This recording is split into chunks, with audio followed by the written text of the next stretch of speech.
आप 1 करोड़ जीत सकते हैं। सिर्फ आधे घंटे गेम खेलने से आप पूरी जिंदगी बिना कमाए रह सकते हैं। इस तरीके के विज्ञापन आए दिन आपको आपके मोबाइल फोन में देखने को मिलते होंगे। ये क्या है? ये कैसा माया जाल है जिसमें आज हमारा युवा यूं ही फंसता चला जा रहा है? ये कुछ और नहीं, ये है साइबर फ्रॉड, जिसमें कभी भी आप और आपका पूरा परिवार फंस सकता है। नमस्कार, मैं तनीषा राणा और एक बार फिर से मैं आप सभी का आरएम चैनल में स्वागत करती हूँ। जैसा कि मैं आपको बता रही थी कि आजकल दिन ब दिन साइबर फ्रॉड बढ़ता जा रहा है, जिससे लोगों को आर्थिक और मानसिक दोनों हानि का सामना करना पड़ रहा है।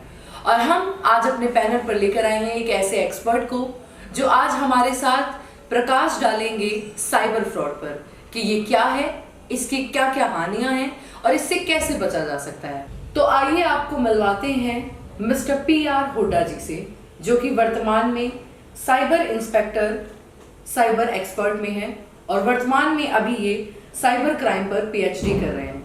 तो आइए सर से मिलते हैं और बात करते हैं इस विषय के बारे में। तो हेलो सर, आरएम चैनल पर मैं अपनी तरफ से आपका स्वागत करती हूँ और आपको बहुत बहुत शुक्रिया कि आप हमारे एक निमंत्रण पर आए और ऐसी विषम चर्चा पर हम बात करने जा रहे हैं। तो थैंक यू आपका और आपकी पूरी टीम का। और मेरा लगभग परिचय आपने बता ही दिया कि मैं वर्तमान में असिस्टेंट सब इंस्पेक्टर और साइबर में PhD कर रहा हूँ साइबर क्राइम में, क्योंकि ये बड़ा ट्रेंडिंग इशू है वर्तमान में और लगभग पूरे समाज या कोई भी कम्युनिटी या कोई भी इलाका है, और लगभग इससे सभी लोग इफेक्ट है।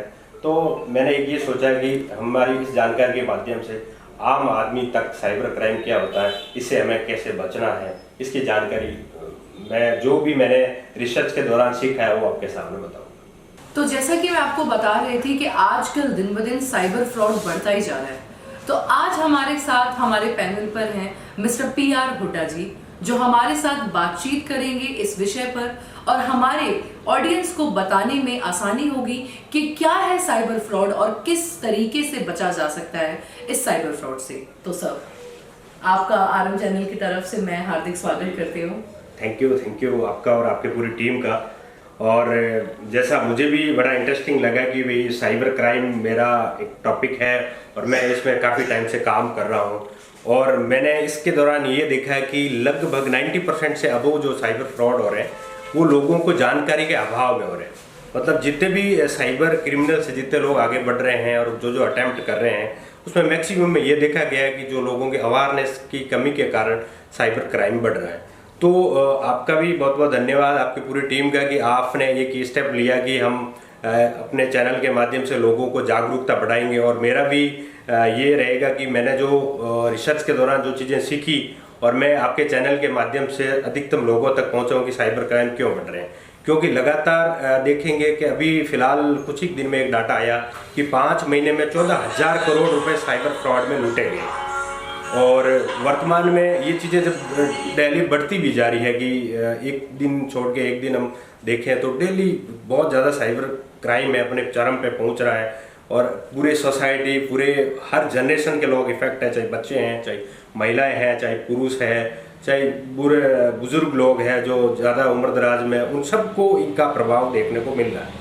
तो हम ये कोशिश करेंगे कि साइबर फ्रॉड के वर्तमान में क्रिमिनल्स कौन कौन से तरीके अपना रहे हैं और उससे किस किस प्रकार से लूट मचा रहे हैं। तो इसके मैं एक एक करके आपको इसका आगे जैसे जैसे हम बढ़ेंगे तो मैं इसके तरीके आपके साथ साझा करूँगा। सर, अगर मैं अपने पहले प्रश्न की बात करूं तो पहला प्रश्न यही होगा कि एक समय होता था जब चोर आता था घर में और चोरी कर ले जाता था, यानी चोर को भी शारीरिक जोर लगाना पड़ता था चोरी के लिए। पर ये साइबर फ्रॉड ऐसा है कि घर में बैठा है व्यक्ति और घर में बैठा बैठा लुट गया और चोर भी घर में बैठा बैठा धनवान बन गया। ये किस तरीके का फ्रॉड चल रहा है, इसके बारे में अगर आप थोड़ा सा हमें बता पाए पहले। तो बिल्कुल आप ठीक बोल रहे हैं कि जैसे पहले हमारा जो भी चीज़ें थी, चाहे धन था, चाहे अपने कुछ डॉक्यूमेंट थे, अपने प्राइवेसी के रिलेटेड जो भी चीज़ें थी, हम लॉक करके रखते थे। वो सारी चीज़ें हम ये साइबर स्पेस में लेकर इंटरनेट के माध्यम से, चाहे हमारे मोबाइल के अंदर चीज़ें सेव है, चाहे जीमेल पे है, चाहे सोशल मीडिया हैंडलर पे है, लेकिन अब उनका लॉक लगाना और जितनी डिजिटल साक्षरता की जितनी ज़रूरत है वो आम आदमी तक नहीं पहुँची। जितनी जागृति, जितनी क्रांति तेजी से डिजिटल में फैली है, उतनी जागृति वाला स्टेप आगे नहीं बढ़ा। तो ये मेन यही है कि अब ये चीजें सारी साइबर स्पेस में आ गई है, तो इसकी सुरक्षा की जवाबदारी भी खुद की है कि हम इसमें अपनी जो साइबर स्पेस में चीजें, चाहे धन है, चाहे अपनी कोई भी प्राइवेसी की है, आइडेंटिटी के रिलेटेड चीजें हैं, उसको अपने आप को कैसे बचाना है। तो यही साइबर अवेयरनेस है कि जो भी चीजें अपने साइबर स्पेस में अवेलेबल है, तो इसको कैसे बचा के रखें। और ये हमें पता कैसे चलेगा जब हम सही ढंग से पढ़ पाएंगे, इन चीजों के बारे में अवेयर हो पाएंगे, जागरूक हो पाएंगे, है ना?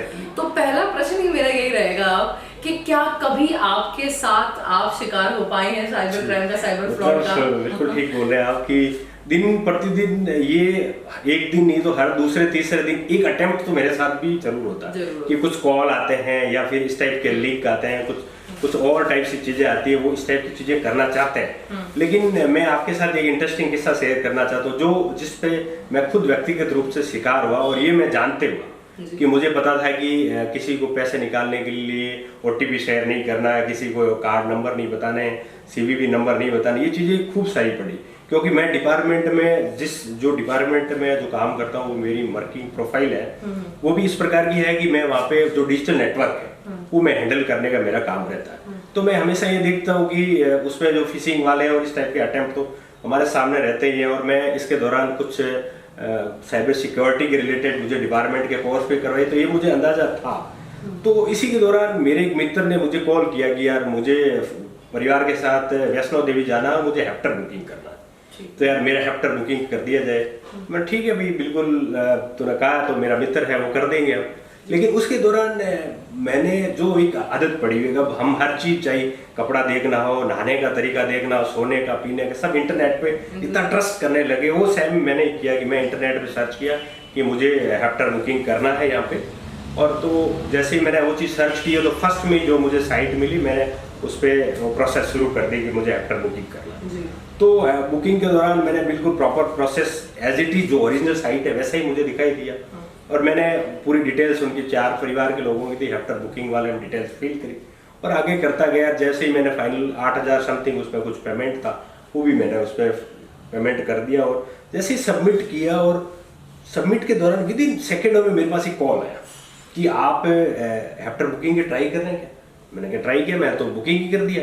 लेकिन बोला आपने बुकिंग कहाँ किया, आपका तो अमाउंट पेड नहीं हुआ, आप तो पेंडिंग शो कर रहा। मैं कहा नहीं है, मैं तो मेरे पास स्क्रीनशॉट रहा और मेरे अकाउंट से पैसे कट गए, हो एज इट इज मुझे शो कर रहे हैं। तो बोला ऐसा तो मेरे पास तो पेंडिंग है, तो आप बोला मुझे स्क्रीनशॉट भेजेंगी जिसमें आपका पेमेंट कटा। तो मैंने स्क्रीनशॉट शेयर कर दिया उनके साथ। तो उन्होंने बोला यार आपने कोई प्रोसेस गलत फॉलो किया। मैंने कहा ऐसे नहीं है, मुझे टेक्निकली इतनी जानकारी है और मैं ये काम कर रहा हूँ, जो प्रोसेस थी मैंने फॉलो किया।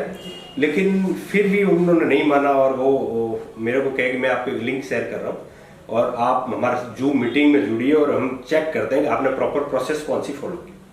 ठीक है, मेरे दिमाग में ये नहीं था कि भाई फ्रॉड होने का, तो मैं सोच ही नहीं सकता, ओरिजिनल काम किया। मैंने सोचा कि भाई वहाँ पे वैष्णो देवी में इस टाइप की फैसिलिटी होती होगी, जो लोग चीज़ें प्रॉपर कर रहे होंगे। लिंक आया, मैंने ऑनलाइन जूम में मीटिंग ज्वाइन करी। मीटिंग दौरान मुझे उन्होंने बोला कि आप स्क्रीन शेयर कर दीजिए, क्योंकि उसमें एक स्क्रीन शेयर का ऑप्शन होता है। क्योंकि मैंने सोचा कि स्क्रीन शेयर, उन्होंने कहा मैं स्क्रीन शेयर आप कर दोगे तो मैं आपकी प्रोसेस देख लूँगा, आपने कौन कौन से स्टेप फॉलो किए। ठीक है, वैसे ही किया। और जब मैं वो प्रोसेस उनको बताने लगा तो विधि उस प्रोसेस के अंदर ही उन्होंने एक और OTP जनरेट कर दिया, और मेरी स्क्रीन शेयर थी, और उस OTP मैं तो कुछ समझ नहीं पाया क्योंकि मैं तो प्रोसेस देख रहा था। तो वो OTP उन्होंने स्क्रीन शेयर के दौरान पढ़ लिया और वो ट्रांजेक्शन कर लिया। तब भी मुझे पता नहीं लगा क्योंकि मैं ऑलरेडी इंगेज था कि उनको प्रोसेस दिखा रहा था। फिर जब प्रोसेस दिखाते गया, फिर पैसे कटने का मैसेज मेरे पास एक और आया। मैंने सोचा ठीक है, पुराने वाला मैसेज रिपीट हो रहा हो। उसी दौरान देखता गया, और फिर मुझे लगा कि वो जो मेरे सामने जो मेरे से बात कर रहा है वो कुछ अबनॉर्मल सा लगा, कुछ और एक्टिविटी करता हुआ लगा। मेरे लगा कि यार मेरे साइड में इसका इंटेंशन तो नहीं है, कुछ और कर रहा होगा। तब भी उसने एक और OTP जनरेट किया और मेरे दिमाग में ये चीज़ आ गई। मैंने जैसे ही कट किया, लेकिन उस दौरान तीसरी OTP भी उसने यूज में ले लिया, और वो सेम ट्रांजेक्शन उन्होंने 3 टाइम्स कर लिया, और लगभग 24,000 समथिंग का मैं फ्रॉड हो गया। और जब मैंने कॉल काटने के बाद फिर जो नंबर पे मैंने स्क्रीनशॉट भेजा उस पर कॉल करने की ट्राई करी, तो बिल्कुल कॉल अटेंड किया उन्होंने, और बिल्कुल इजी वे में वो मेरे से बात कर रहा है कि नहीं भाई साहब, यदि आपके साथ ऐसा कुछ हुआ तो सारे पैसे वापस आए, आप घबराइए नहीं। क्योंकि उनका फिर मैंने जब इसको बहुत ज़्यादा प्रोसेस आगे जाके समझने की कोशिश की, तब पता लगा कि ये नॉर्मल क्यों होता है। आप उनको गाली देंगे, आप उनके साथ झगड़ा भी करेंगे, तब भी वो नॉर्मल रहेंगे। उनको बताया कि जब तक इनके साथ नॉर्मल रहेंगे, सिंपैथी के साथ पेश आएंगे, तब तक वो पैसे वो कहीं यूटिलाइज कर लेंगे। वो सेम केस वैसा ही हुआ कि मैं थोड़ा टाइम लगाया और उनको जब तक उन्होंने वैसे भी कर लिया, फिर वो कॉल अटेंड करना बंद कर दिया। फिर मैंने 1930 में कॉल किया, फिर मैंने बैंक से संपर्क किया, मेरे ऐसे ऐसे पैसे चले गए। बैंक वालों ने सारी डिटेल लिया गया। फिर 4-5 दिन बाद मेल बैंक से भी आई कि ठीक है, फ्रॉड आपके साथ हुआ होगा, लेकिन इसमें आपकी गलती।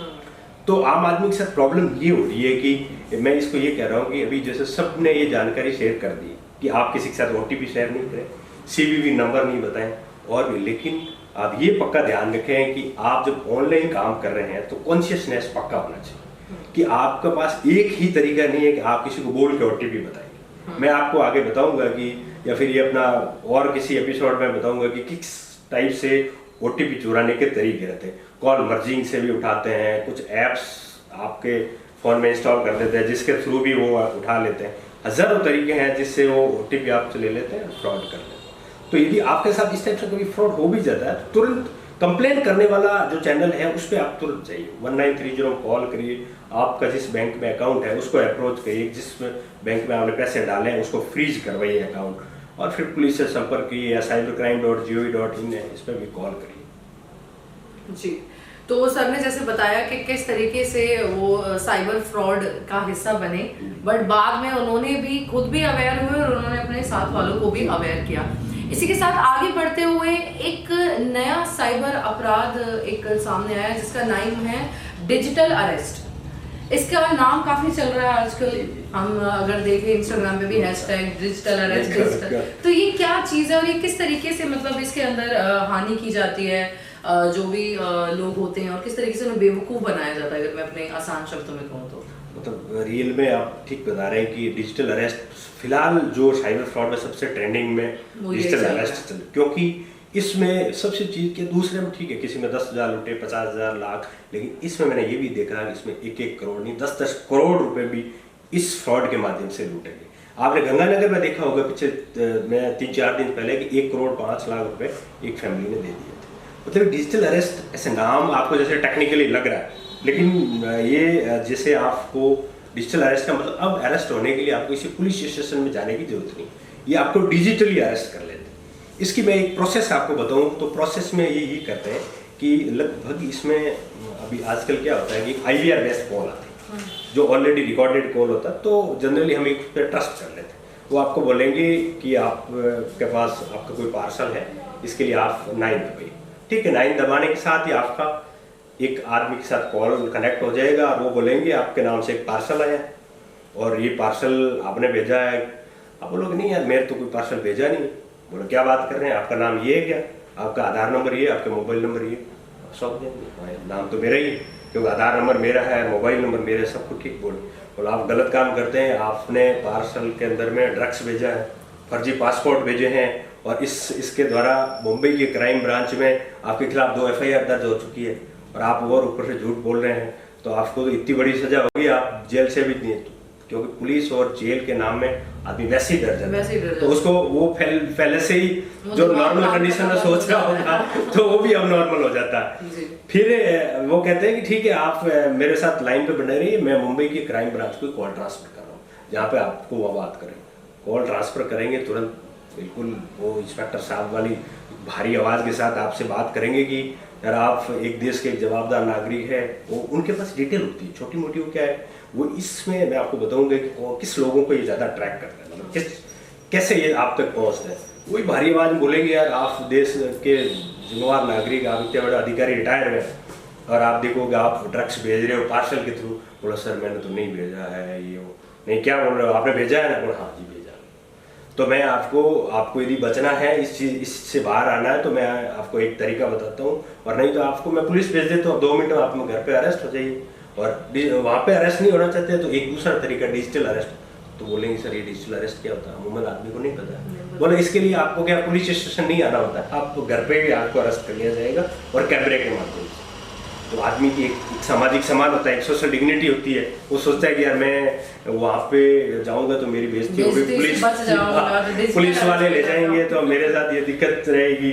तो मेरा सबसे बड़ा अच्छा तरीका ये है कि आप सर कैमरे में कर लो, तो वो आपसे कोई सॉफ्टवेयर इंस्टॉल, ज़्यादातर स्काइप या कोई और दूसरा सॉफ्टवेयर इंस्टॉल करवाएंगे और वीडियो कॉल करेंगे। वीडियो कॉल जैसे अटेंड होगा ना तो आप बिल्कुल शॉक जाएंगे, क्योंकि आपके सामने पुलिस की यूनिफॉर्म पहने हुए, पीछे पुलिस का लोगो लगा हुआ, हथकड़ियाँ टंगी होगी, कोई इधर पुलिस के नाम में कूट रहा होगा, कि तब आपको लगेगा यार ये तो बात तो बिल्कुल सच है, क्योंकि अमूमन लोगों को नहीं पता इसके बारे। तो वो बोलेंगे कि अभी वो बोलेगा कि आप डिजिटली अरेस्ट हो गए हैं, आपके खिलाफ वारंट भी निकाल लेंगे।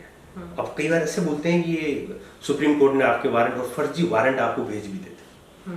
मतलब क्या करते हैं ये कि आप वारंट का लेवल कितना बढ़ चुका है। एग्जैक्टली कि वो एक बार निकालेंगे वारंट और वारंट बोलेंगे आपके देखो खिलाफ वारंट निकला हुआ, इतनी बड़ी सजा है, आप देखिए वारंट को, आप देखिए आपको बिल्कुल मोहरें सील लगी हुई, आपको लगेगा यार तो रियल वारंट है। वो फिर ये बोलते हैं कि अभी आप डिजिटली अरेस्ट हो गए, आपने यदि कैमरा बंद कर दिया तो ये सोचो कि आपको 20 साल की सजा बढ़ जाएगी। आप कैमरा बंद नहीं करेंगे तो हम आपका केस रिजॉल्व कर देंगे, यदि आपने ऐसा नहीं भेजा है तो ठीक है, वो उसमें आ जाता है। वो बोलते हैं कि आप डिजिटली अरेस्ट मतलब आप अकेले कमरे में चली जाइए, अरेस्ट है, आपको लगा कि घर में अरेस्ट है तो आप घर वालों के साथ संपर्क में नहीं करेंगे, किसी का कॉल अटेंड नहीं करेंगे, मोबाइल लिस्ट नहीं होना चाहिए। और अप टू मैंने ये भी देखा कि मैंने एक केस स्टडी में ये देखा कि ये लोग इतना तक धमकाते हैं यदि आपको टॉयलेट भी जाना है तो उनसे परमिशन लेके जाना, कैमरा तब भी बंद नहीं करेंगे।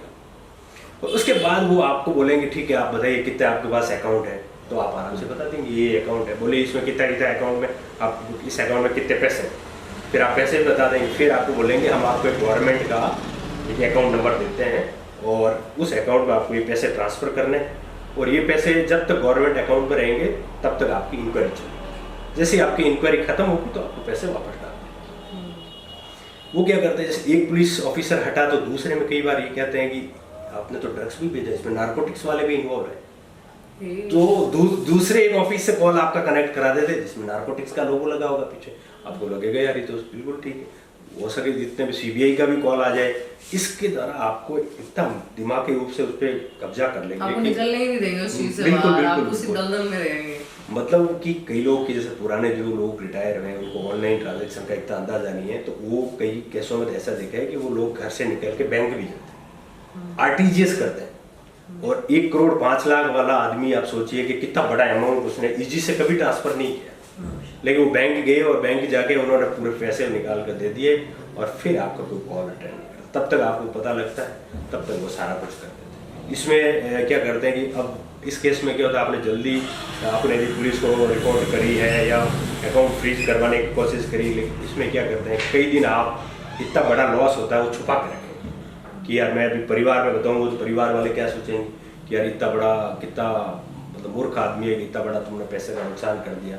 तो वो ऐसा कुछ सोचते सोचते तब तक वो जो पैसे आप दूसरे अकाउंट में भेजा गया वो अपनी जगह सेटल कर लेते हैं और फिर आपके पास कुछ भी नहीं बचता। और इसमें वो लोग क्या करते हैं कि जैसे इतना बड़ा अमाउंट क्या है कि बैंकिंग में निकालने के लिए कोई प्रोसेस नहीं है, तो ये क्या करते हैं कि क्रिप्टो करेंसी में कुछ क्रिप्टो करेंसी चल रही, एक साथ 1 करोड़ की ले ली और वो किसी दूसरे देश में जाके कैश में कन्वर्ट कर, इस बार वाउचर ले लेते हैं, गिफ्ट कार्ड ले लेंगे, तो इस टाइप से वो पैसे कुछ ही टाइम में क्या है कि वो कर देते। तो इस टाइप से यदि साइबर डिजिटल अरेस्ट में आपके पास इस टाइप से कॉल आता है तो पहली बात आप कॉल आने के साथ ही समझ जाइए यदि आपके पास कॉल आया तो डेफिनेटली कोई फर्जी है। पुलिस या सीबीआई या ईडी कोई ऑफिसर आपको कॉल नहीं करता, यदि कॉल आया है तो बिल्कुल फर्जी कॉल है, तुरंत डिस्कनेक्ट करिए।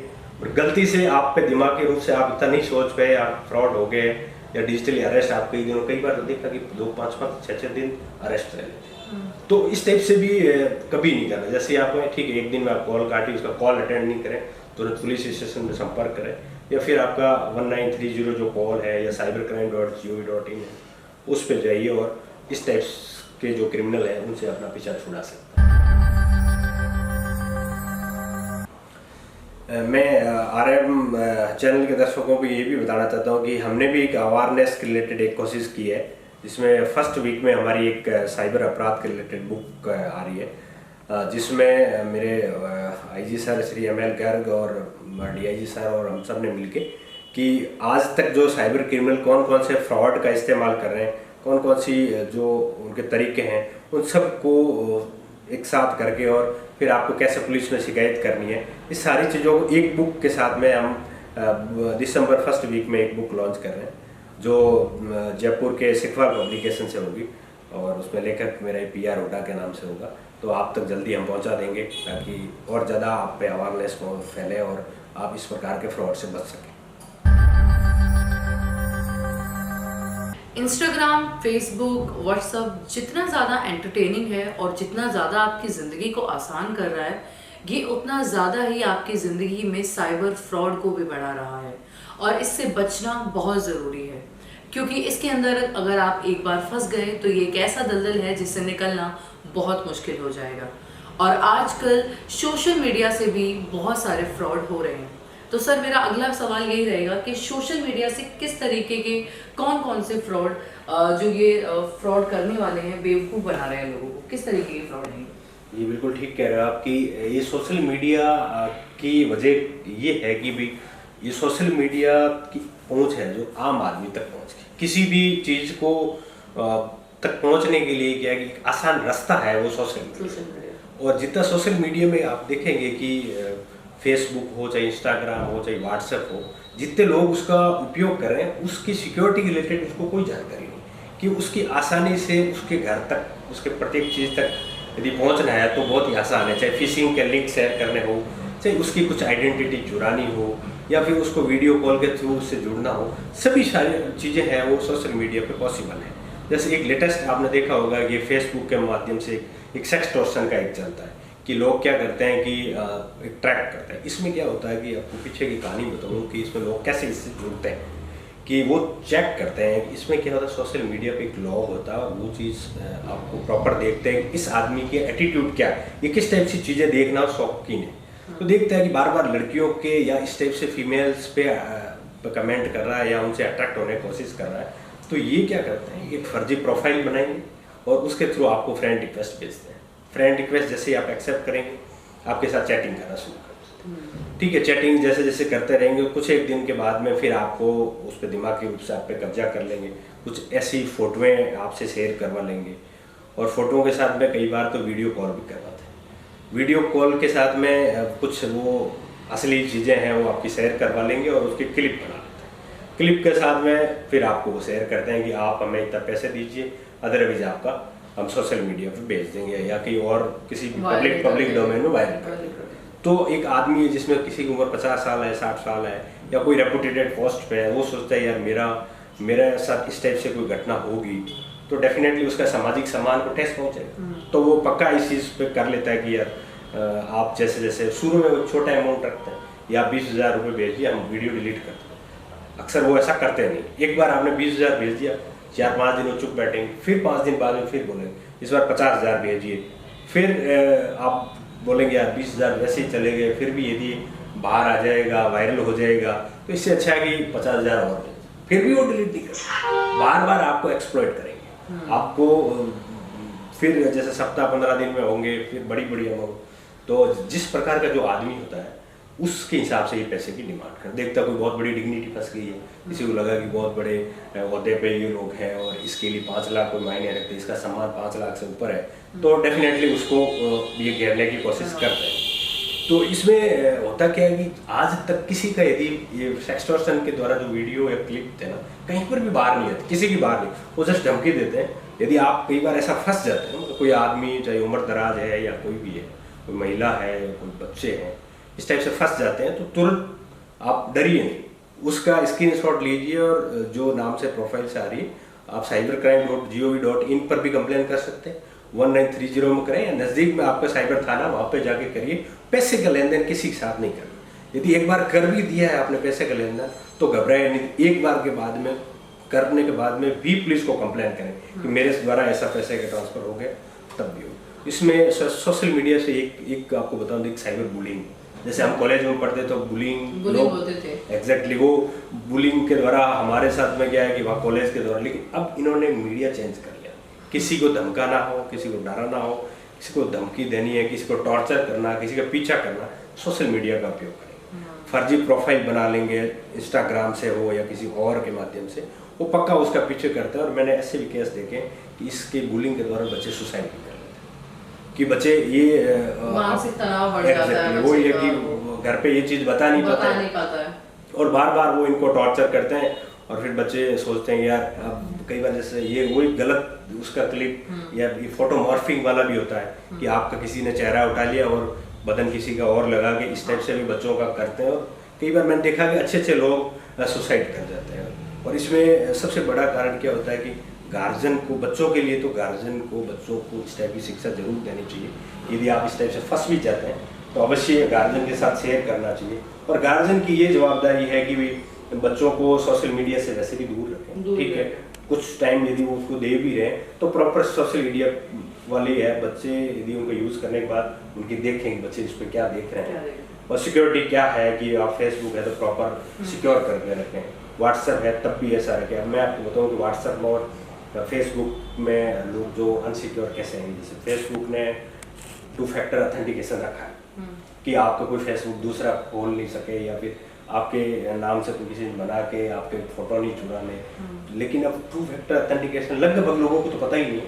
यदि किसी को पता भी है तो वो क्या कर रहे हैं कि मैंने अधिकतम में ये देखा कि 2 फैक्टर ऑथेंटिकेशन अपनी 005 6 बार 0 रख दी या फिर डेट ऑफ बर्थ रख दी। जो आदमी 2 फैक्टर ऑथेंटिकेशन का आम आदमी को पता ही नहीं, एक बार आपने 2 फैक्टर ऑथेंटिकेशन तो कर तो रखा है लेकिन उसका कोई यूजलेस है।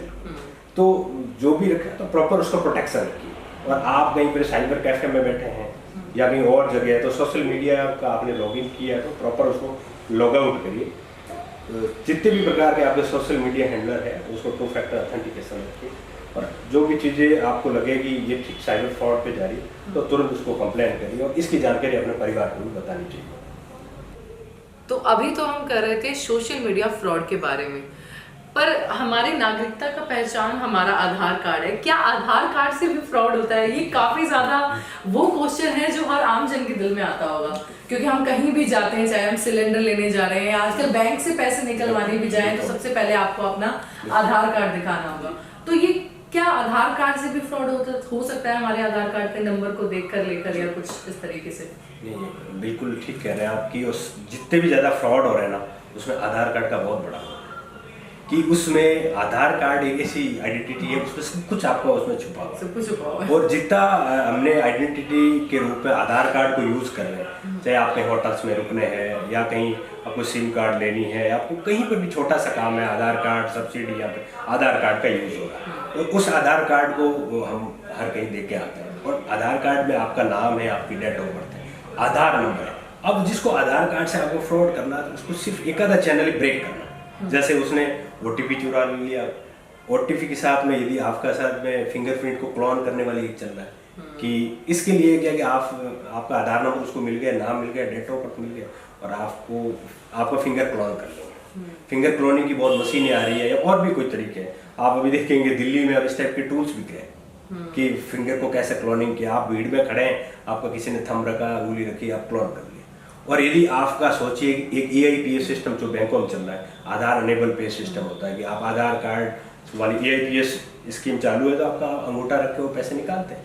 वो सेम काम ये हो रहा है। दूसरा ये हो रहा है कि आपके आधार नंबर से यदि आपने एक होटल पे आधार कार्ड दे के आ गए, अब सोचे कि आपका वो आधार कार्ड कहाँ जाएगा, आप सोच नहीं सकते। उसके न आपके आधार कार्ड से फर्जी बैंक अकाउंट खोले जाए, आपके आधार कार्ड से फर्जी सिम कार्ड बिक रहे, आपके आधार कार्ड से और भी कुछ और आइडेंटिटी है, आपके नाम और भी कुछ गलत इतना सारा काम हो रहा है हमारे आधार कार्ड से और हमें पता भी नहीं है एग्जैक्टली। और इसमें हमने ये देखा कि अभी आपने एक दिल्ली में पिछले टाइम में एक न्यूज देखी थी कि 2000 फर्जी एक्टिवेटेड सिम कार्ड पकड़े गए ट्रेन के।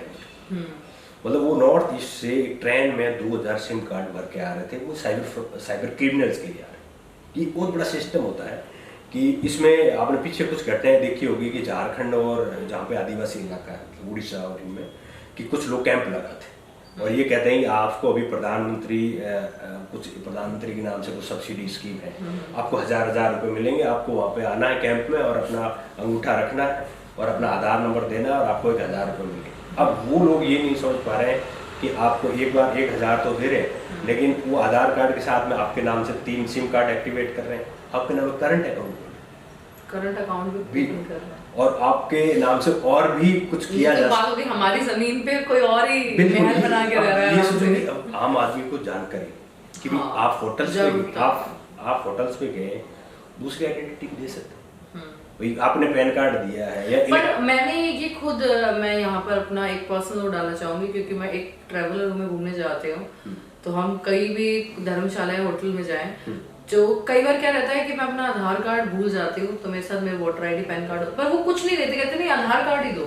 तो ऐसा इस तरीके का जोर भी डाला जाता है आम व्यक्ति पे, तो इसको किस तरीके से हैंडल करें? मतलब इसमें एक कारण होता है। आप सोचें कि जैसे फेसबुक है, आप और हम सब चलाते हैं और हमें चलाने के लिए कोई पैसा नहीं ले रहा, इसका क्या कारण है?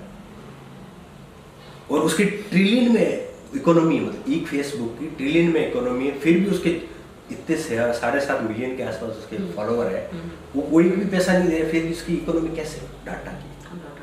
तो होटल्स वाला सोच रहा है आपसे 1000 रुपए एक कमरे के लिए, लेकिन साथ में हो सकता है आपको आधार कार्ड से 500 रुपये और ले। इसके लिए क्या करना है कि आप जब भी है आधार कार्ड में एक स्कीम होता है, एक मास्क आधार कार्ड। तो आज ही जो लोग आपके फॉलोअर्स जो सुन रहे हैं जो, तो वो आज ही जाके मास्क आधार कार्ड डाउनलोड करवा लें। मास्क आधार कार्ड में क्या होता है, वो ओरिजिनल आधार कार्ड जैसा ही होता है और उसमें पूरे नंबर नहीं आते, लास्ट के 4 फिगर आएंगे।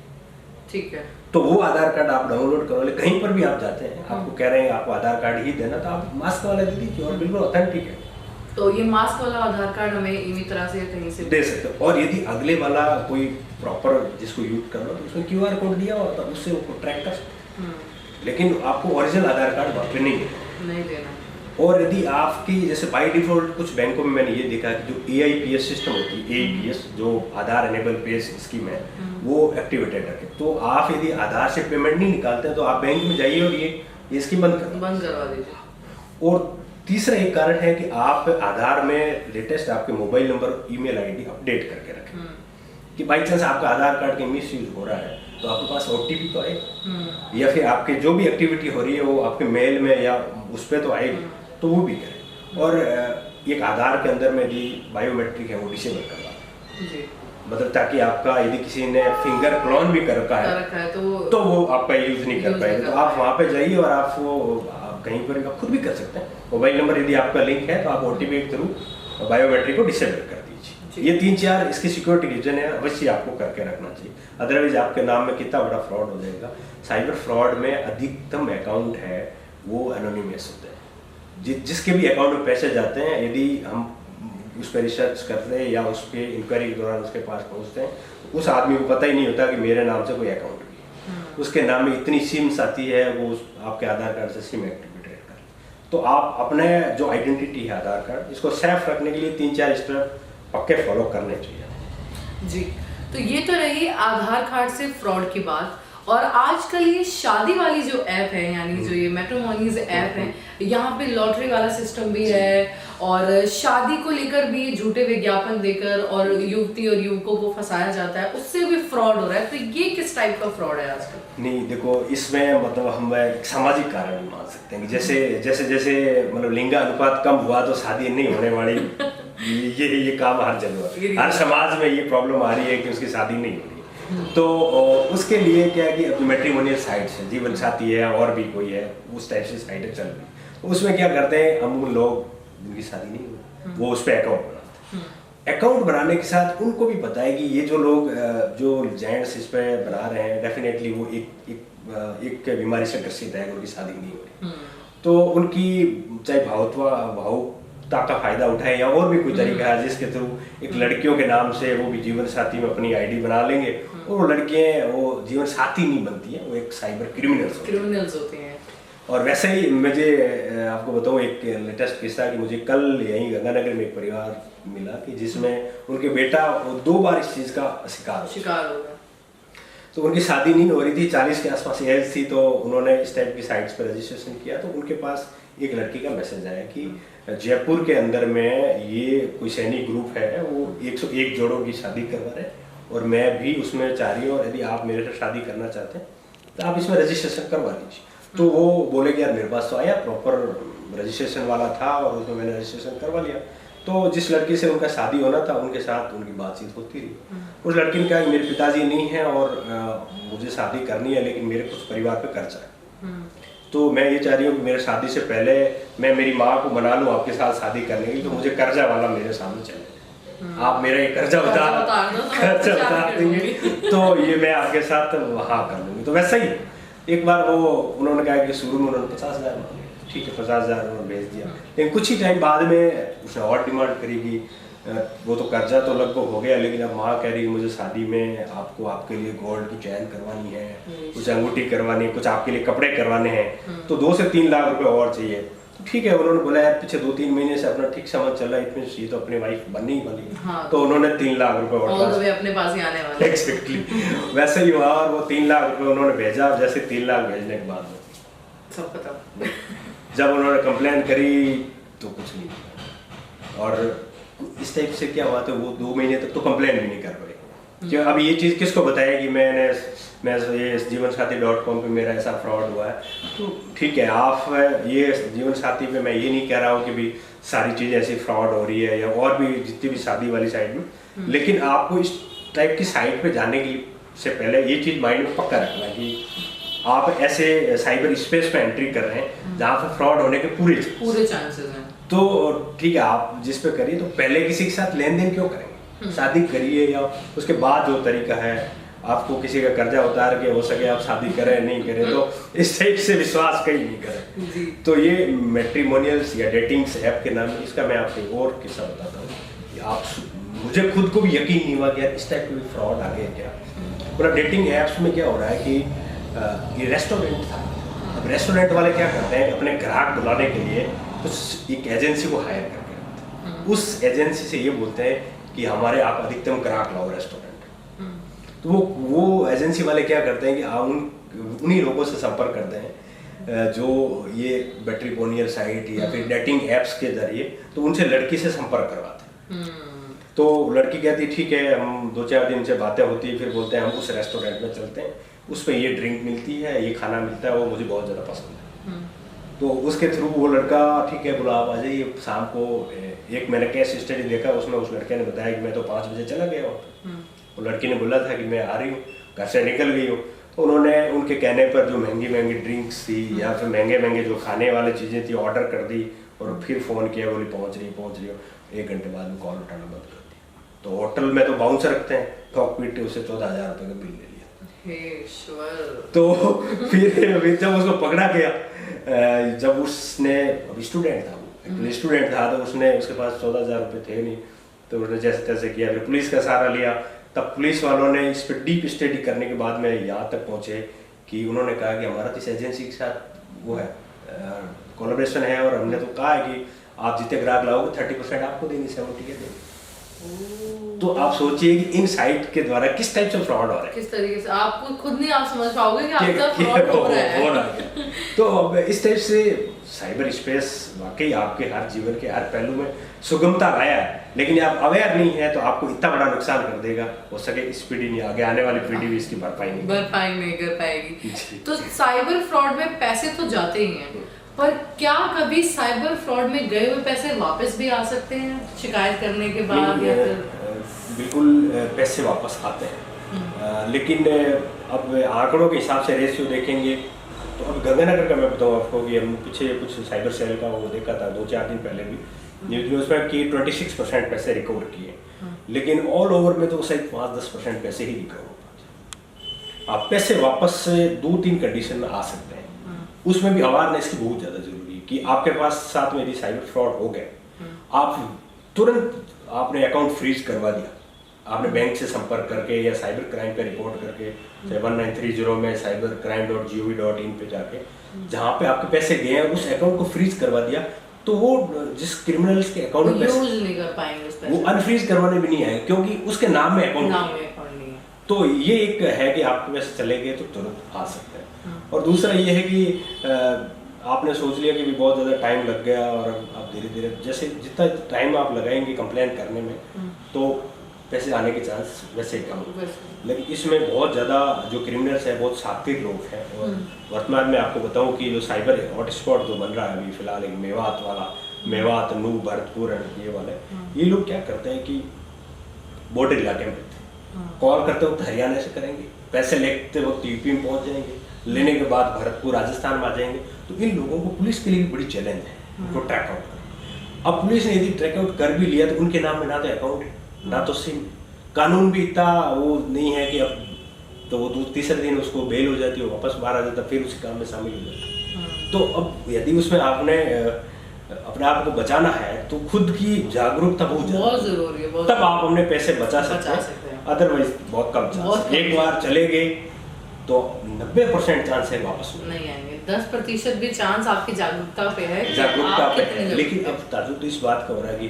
चाहे आपके मीडिया चैनल्स है या सोशल मीडिया हैंडल्स है, चाहे रिटर्न जो पत्रिकाएं हैं, उसके माध्यम से बहुत लोग जानकारी पहुंचा रहे हैं, लेकिन फिर भी लोग अवेयर नहीं हो रहे हैं। आए दिन अब वो बताऊँ कि केसों के जो इंक्रीज होने का रेशियो देखेंगे तो सालों साल बहुत ज़्यादा इंक्रीज हो रहा है। अभी कुछ दिन पहले एक रिपोर्ट थी कि 1 लाख करोड़ रुपए इस साल जाने का चांस है, जिस ताकत के साथ क्रिमिनल्स एंट्री करें इस साल में, तो यदि वो उसी पूरी साल तक रहेंगे तो 1 लाख करोड़ का नुकसान हो। और इसमें आपको बताऊं कि ज़्यादातर जो पैसे जा रहे हैं विदेश में जा रहे हैं। तो इंटरनेशनल लेवल पे इसको अपने आप में पैसे वापस लाना किसी भी नेशन के लिए बड़ी चैलेंज है। एक बार किसी दूसरे में चले गए, फिर कानूनी इतना रूप से बहुत प्रोसेस हो जाता है। तो अधिकतम यही है, आपको पैसे निकालने हैं, अपने पैसे बचाने हैं, तो अवेयरनेस ही सब कुछ। और ये भी आपके चैनल के माध्यम से लोगों को बताऊं कि आप ये सोचें कि परिवार में एक आदमी अवेयर है तो पूरे, लेकिन आपका एक परिवार में एक आदमी भी अनअवेयर है, हाँ, वो जिसको अवेयरनेस की जानकारी नहीं है तो वो पूरे परिवार का नुकसान कर देगा। तो ये आपकी, यदि आप एक आदमी सुन रहे हैं तो अवश्य सब लोगों तक ये बात पहुंचे कि आपको साइबर क्राइम के बारे में जानकारी जरूरी है। चलिए, एपिसोड के अंत की ओर ले जाते हुए मैं चाहूंगी कि सर आप कुछ ऐसे पॉइंट बताएं, कुछ ऐसे हार्श पॉइंट जिससे हम साइबर अपराध से बच सकें, कि आप ये अगर हम ये सिक्योरिटी बरतेंगे अपने निजी जीवन में भी, अपनी डेली लाइफ में, तो हम साइबर अपराध को अपने आप से थोड़ा दूर कर पाएंगे। जी डेफिनेटली, सभी चाहे गवर्नमेंट्स है, पुलिस है, और भी एनजीओज है, और तरीके सब लोग ये बता रहे हैं कि हर जगह अपने आप को अवेयरनेस का एक तरीका। लेकिन अब क्या हो रहा है कि अवेयरनेस, कई बार क्या होता है लोग की नॉलेज जरूर, लेकिन अवेयरनेस नहीं है कि इस टाइप से फ्रॉड हो रहा है तो अब इसको बचना है, या उसको कैजुअल ले लिया। जब उसका साथ में इस टाइप का नुकसान होता तब जाके उसको पता लगता है कि यार मेरे साथ तो हुआ। तो 3-4 चीज़ें जो मैं आपको बताऊँ कि जैसे हमने आधार कार्ड वाला तो हमने पीछे एक डिस्कस कर ही लिया। दूसरे जो डिजिटली जो आपके पास चीज़ें हैं, डिजिटल वॉलेट है, चाहे फ़ोन पे है या और भी कुछ चीज़ें हैं, तो प्रॉपर उनको सिक्योर रखें। और दूसरे जो आपके पास फिशिंग के लिंक्स वगैरह आ रहे हैं, चाहे ईमेल के थ्रू आ रहे हैं, चाहे सोशल मीडिया के, चाहे व्हाट्सएप है, फेसबुक है, इंस्टाग्राम, तो उनको खोलने से पहले अवश्य देखें। और दूसरा क्या है कि एक मैं आपको एक ऐप के बारे में बताऊँ कि एक मोबी आर्मोर करके ऐप्स आती है। उसमें क्या है कि आपके जो फर्जी ऐप्स जो मार्केट में है या फिर कोई फर्जी लिंक है, तो उसमें वो टेस्ट करने का मौका देते हैं। उसमें जाकर आप टेस्ट कर सकते हैं कि यार जो ऐप्स ठीक है कि नहीं है, ये लिंक सही है कि नहीं है, यहाँ पर फ्रॉड होने के चांसेस है क्या, तो उस चीज़ों से हमें बचा जा सके। सोशल मीडिया पर सभी को 2 फैक्टर जो ऑथेंटिकेशन है वो अवश्य करना चाहिए, और वो कोड भी नहीं लगाया कि जो सबको कॉमन हो, 0 लगा लिया, उससे कोई फ़ायदा होने वाला नहीं। और ईमेल्स क्या आपको बताऊँ सबसे ज़्यादा जो हो रहे हैं ना, अब लोग कह रहे हैं फ़ोन हैक हो गया, ठीक है, फ़ोन हैक करना इतना आसान नहीं है, लेकिन जो आपके फीचर्स है ना उसके मिसयूज के कारण आप हैक होते हैं।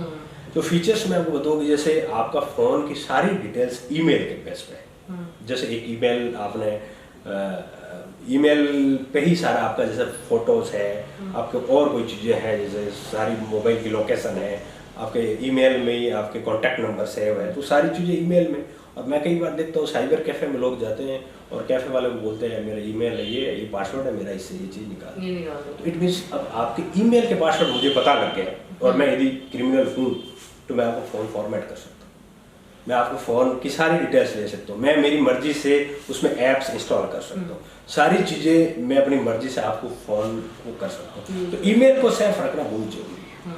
तो कुछ ये टिप्स है कि भाई डिजिटल जो चीज़ें हैं वो यूज़ करने से पहले इनको अवश्य ध्यान रखना चाहिए, फर्जी जो लिंक्स आ रहे हैं उनको नहीं करें, और अब फ़ोन वगैरह या आपके जो भी डिजिटल चीज़ें हैं उनको बचा के रखना चाहिए। वैसे जो भी हो कि आम आदमी और क्रिमिनल्स तक नहीं पहुँचे, आप अपने और अपने परिवार को इस चीज़ से बचा सकते हैं।